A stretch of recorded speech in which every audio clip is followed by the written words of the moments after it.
Khi mà mô natin pangin Om sok siyang naligid na Katong-patong buhay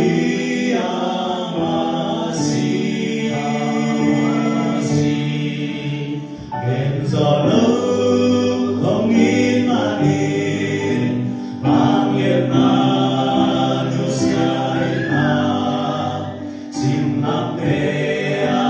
Hong tuak ta zenhi Simnapea Dumageti Situkil na sakhawe Kaya hongin na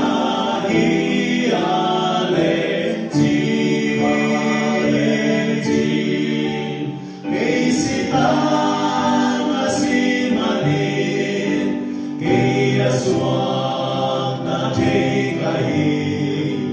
Giêsu lâu ngarin tuak sâu kiến đề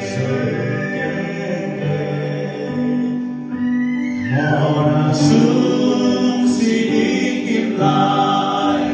Hong đón đi mà hong baya Tây si tăng đi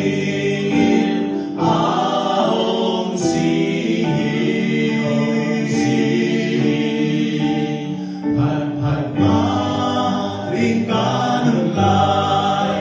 sasama ning kanwam na amahang berin kaswam tahi Simlam le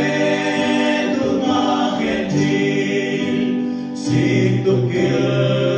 na sakhawe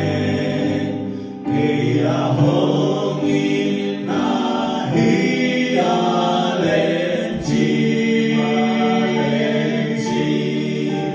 Kay sitang simanin Kaya swak ta tekahi Giêsu lâu ngarin tuak dấu kiến tế